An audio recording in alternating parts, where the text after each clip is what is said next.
galerinha, beleza? Estamos de volta para mais uma aula de Química, continuando ainda na nossa playlist de Cinética Química, e hoje nós vamos falar especificamente dos fatores que alteram a velocidade de uma reação, beleza? Seguinte, pessoal, para você aproveitar melhor essa aula, eu recomendo que você assista às aulas anteriores, onde nós aprendemos a calcular a velocidade de uma reação e entendemos melhor como as reações ocorrem através da teoria das colisões. Vou deixar um card aqui em cima, acessa lá a aula e retorna aqui. Outra coisa, pessoal, para vocês que estão se preparando para o Enem e querem material de boa qualidade, o objetivo do nosso canal é distribuir de forma gratuita todos os materiais referentes ao Enem. Então nós estamos montando algumas playlists em que todo o conteúdo do Enem vai ser abordado. Vamos abordar com teoria, com exercícios, e para você que gosta desse conteúdo, para você que gosta de química também, que está com dificuldade, que quer estudar, que quer praticar química, se inscreve no nosso canal. Dá essa força pra gente aí, que isso nos ajuda a manter o canal no ar, beleza? Bora pra aula. Seguinte, pessoal, existem diversos fatores que afetam a velocidade das reações. Esse fator pode afetar tanto positivamente como negativamente. Por exemplo, eu posso acelerar como uma reação está acontecendo, posso acelerar a velocidade de uma reação, assim como também eu posso retardar um processo reacional. Por exemplo, se eu quiser que a minha carne dure pouco tempo, eu vou deixá-la fora da geladeira. Aí o processo de desnaturação das proteínas vai ocorrer, a carne vai se degradar e aí ela vai durar apenas algumas horas. No entanto, se eu quiser que essa carne dure mais tempo, eu vou colocar ela no congelador. Por quê? Porque aí eu vou ter a carne resfriada, inclusive a temperatura é um dos fatores que afetam essa velocidade. Pode afetar a alta temperatura, pode acelerar, e a baixa temperatura pode retardar, beleza? Então são diversos fatores, mas hoje nós vamos falar de alguns principais, que são ele: área de contato entre os reagentes, concentração dos reagentes, temperatura, pressão e catalisadores, beleza? Mas antes de mais nada, vamos reforçar, vamos entender como é que as reações químicas acontecem. Então eu tenho aqui uma reação que ocorre entre o hidrogênio gasoso e iodo gasoso, que vai me dar o ácido iodrídrico. Estou simbolizando com umas moléculas maiores, como o hidrogênio, por hidrogênio ser um átomo pequeno, e as moléculas maiores, as bolinhas maiores, estão representando o átomo de iodo, que é maior em relação ao hidrogênio. Como é que essas reações vão ocorrer, pessoal? Vai haver uma colisão entre essas moléculas, beleza? Então elas vão colidirem, vai ter energia suficiente e maior orientação adequada, e essas moléculas vão formar as ligações, tá certo? Como é que acontece aqui? São três processos, olha só. A colisão entre essas moléculas, de forma mais detalhada aqui para vocês, ó, essas moléculas vão colidirem. Se eu tiver energia e orientação adequada, eu vou ter a formação do complexo ativado. O que é o complexo ativado, professor? É um complexo instável de alta energia, um complexo intermediário, tá certo? Nesse momento da formação do complexo ativado, as ligações do hidrogênio estão sendo quebradas e a ligação do hidrogênio com o iodo estão sendo formadas, tá certo? Então, há um aumento exorbitante de energia quando esse complexo ativado é formado, esse complexo intermediário, esse complexo de transição, aí ela devolve essa energia para o meio, tá certo? E aí eu tenho a formação dos meus produtos, tá? E graficamente, como é que ficaria isso, professor? Olha só, aqui nos meus reagentes eu vou ter as duas moléculas de hidrogênio e iodo, tá?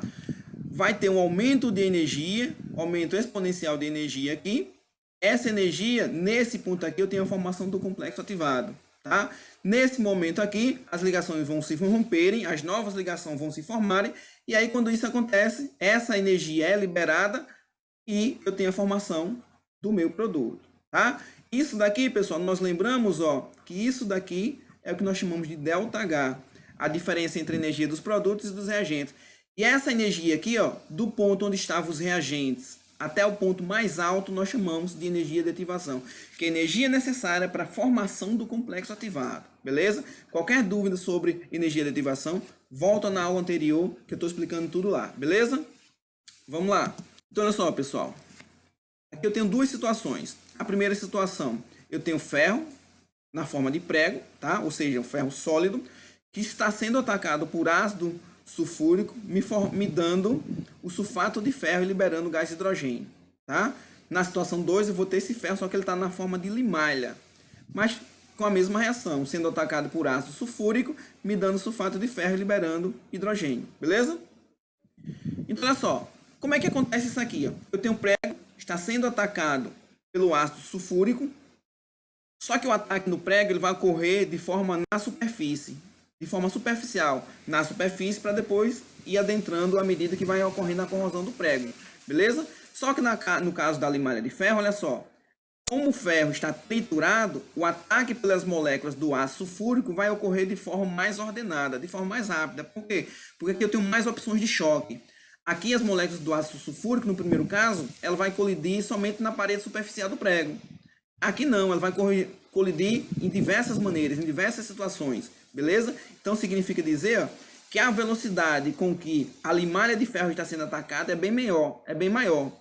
Então significa dizer que a velocidade com que a limalha de ferro está sendo atacada vai ser bem maior, porque a área de contato entre os reagentes é maior. Então tem mais possibilidades de colisão, beleza? Então a gente conclui o seguinte, que quanto maior a superfície de contato, maior é a rapidez de uma reação. Quanto menor a superfície de contato, mais lenta será essa minha reação, beleza? Então no caso do prego aqui, o prego ele vai ocorrer de forma mais lenta, porque a área superficial dele é menor. A área onde a colisão das moléculas de ácido sulfúrico vai ocorrer é bem menor. Tranquilo? Segundo ponto, concentração dos reagentes. Olha só, pessoal. A concentração dos reagentes é diretamente proporcional à velocidade com que uma reação vai ocorrer, certo? No nosso tópico seguinte, nós vamos ter uma aula sobre lei de velocidade e a gente vai entender melhor como é que isso acontece. Mas de forma mais prática, como é que a gente entende isso? Olha só, eu tenho duas situações. Na situação 1, eu tenho uma certa quantidade de moléculas, tá? Na situação 2, essa quantidade é bem superior. O que acontece? O tempo no recipiente 1, o tempo com que as moléculas vermelhas levam para encontrar as moléculas azuis é maior, tá certo? Então significa dizer que essa distância é maior, significa dizer que é mais lenta a reação. No segundo caso, a quantidade de reagentes vai ser bem maior. Então o tempo com que uma molécula leva para encontrar outra é bem menor, tá? Se é menor, significa dizer que mais colisões vão ocorrer. Além do tempo entre as moléculas se chocarem é menor, existem mais moléculas, então existem mais possibilidades para que essas colisões ocorram. Então, se existem mais possibilidades, eu estou aí acelerando a velocidade da minha reação. Beleza?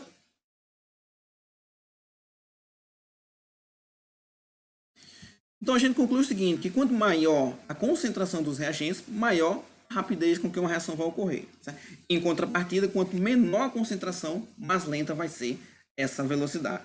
Tranquilo? Terceiro tópico é a temperatura. Pessoal, quando a gente fala em temperatura, nós estamos falando, na verdade, no grau de agitação dessas moléculas. Então, quando a gente aumenta a temperatura, eu estou aumentando o grau de agitação das moléculas. Quando as moléculas têm seu grau de agitação aumentado, significa dizer que a gente vai aumentar o número de colisões, porque elas estão mais agitadas de um lado para outro. Então, essas colisões vão ocorrer em um menor espaço de tempo, no menor tempo possível. Então, se elas estão ocorrendo em um menor tempo e pela agitação delas estão ocorrendo mais colisões, significa dizer que eu vou aumentar a velocidade com que essa reação vai ocorrer. Beleza? Então, pessoal, significa dizer, concluímos o seguinte, que quanto maior a temperatura, maior vai ser a velocidade de uma reação. Por quê? Porque as moléculas estão mais agitadas. Quanto maior essa agitação, mais colisões vão ocorrer e maior vai ser a velocidade da minha reação. Beleza? Próximo tópico. Pressão.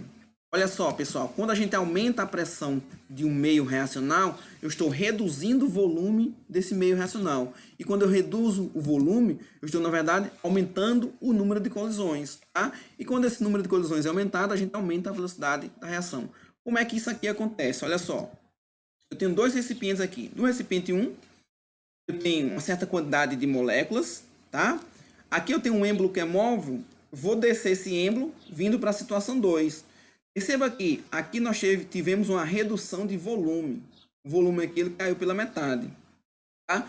Mas a quantidade de moléculas é a mesma, tá certo? Então, se essa quantidade de moléculas é a mesma, mas ela tem um menor espaço, significa dizer que essas moléculas vão se encontrar mais rapidamente. Então, se elas vão se encontrar mais rapidamente, significa dizer que eu aumentei o número de colisões efetivas e aumentei, assim, a velocidade com que minha reação está ocorrendo.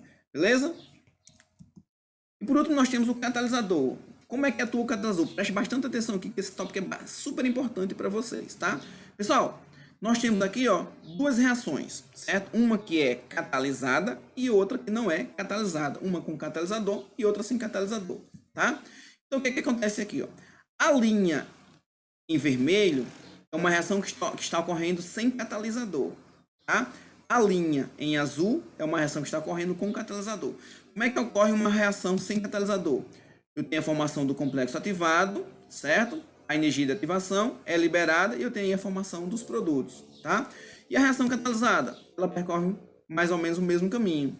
Forma o complexo ativado, libera e eu tenho a formação dos meus produtos. Olha só, pessoal, perceba o seguinte, que a energia de ativação para a reação não catalisada, que eu vou chamar de energia de ativação 1, ela é maior em relação à energia de ativação para a reação que está ocorrendo com o catalisador, que eu vou chamar de energia de ativação 2, certo? O que é energia de ativação? Energia de ativação é a diferença entre a energia dos reagentes e a energia do meu complexo ativado. Então, olha só, pessoal, que bacana isso aqui, ó. O catalisador, ele atua de duas maneiras, modificando o caminho da reação e reduzindo a energia de ativação. Beleza? Olha de novo aqui, ó. O catalisador ele vai atuar modificando o caminho da reação e reduzindo a energia de ativação. Perceba que as moléculas chegaram no mesmo ponto, mas elas percorreram caminhos diferentes, que essa é uma característica do catalisador. Tranquilo? Então o catalisador vai atuar da seguinte maneira, reduzindo a energia de ativação e modificando o caminho da minha reação, tá? O catalisador ele tem a função somente de acelerar a velocidade da reação. Ele não altera o ΔH, tá certo? E ele não faz parte da minha reação. Uma outra característica, na verdade, é que ele entra na reação para modificar o mecanismo reacional. Então, por exemplo, eu tenho uma reação aqui, ó, do benzeno sendo atacada por bromo gasoso na presença de brometo de ferro, que é o nosso catalisador. O que acontece aqui, ó? Esse catalisador vai ocorrer no primeiro processo reacional, tá? Eu vou ter a quebra do catalisador, em que eu vou formar uma parte negativa e uma parte positiva. Essa parte positiva vai reagir na segunda etapa e na terceira etapa o catalisador ele é restituído novamente. Então, uma das características do catalisador é justamente isso, é que eu coloco ele na reação, ele vai modificar o meu caminho da reação, vai diminuir a energia de ativação, mas ao final eu vou retirar ele intacto, tá certo? Então, se o catalisador ele não puder ser retirado do meu meio reacional, é porque ele não era catalisador, ele era apenas mais um reagente, beleza, pessoal? Então, esse é o único tópico aqui, é a única substância que está sendo restituída. Todas as outras substâncias estão sendo produzidas, consumidas, beleza? Então, olha só, esse rapaz aqui, que está como produto na primeira reação, ele está sendo consumido na segunda reação. Esse rapaz aqui, ó, que está como produto na segunda reação, ele está sendo consumido na terceira reação, tá certo? Beleza? Professor, como é que ocorre isso graficamente? Graficamente a gente vai ter isso aqui, ó. A linha em vermelho é a reação que está ocorrendo sem catalisador. Aquela mesma reação que a gente acabou de ver, sem catalisador, certo? Tem aqui os reagentes, eu tenho o meu complexo ativado e aqui eu teria os meus produtos, tá? Na linha azul, nós temos a reação que está ocorrendo com o catalisador. Percebe que eu tenho aqui 3 montinhos, ó. O que é que significa isso, professor? Aqui, ó, eu tenho energia de ativação 1, energia de ativação 1. Aqui eu tenho energia de ativação 2. E aqui eu teria energia de ativação 3. O que é que significa dizer? Aqui, ó, é a primeira etapa da reação, a segunda etapa da reação e a terceira etapa da reação. Então, o número de montes que nós temos é a quantidade de etapas de uma reação, beleza? Então, se perguntar para você quantas etapas tem uma reação, se ele te der um gráfico, é só contar o número de montes que você vai ter. O número de morrinhos que você encontrar é o número de etapas da reação, beleza? Então, pessoal, essa foi a nossa aula de fatores que alteram a velocidade de uma reação. Se de alguma maneira essa aula te ajudou, se de alguma maneira você tirou suas dúvidas, compartilhe esse vídeo com os amigos, faça com que essa aula atinja o maior número de pessoas e outras pessoas também consigam tirar suas dúvidas. Se inscreve no nosso canal, nos dá aquela força, clica no joinha, ativa as notificações para que toda vez que eu soltar um vídeo novo, você possa receber uma notificação. Tudo bem?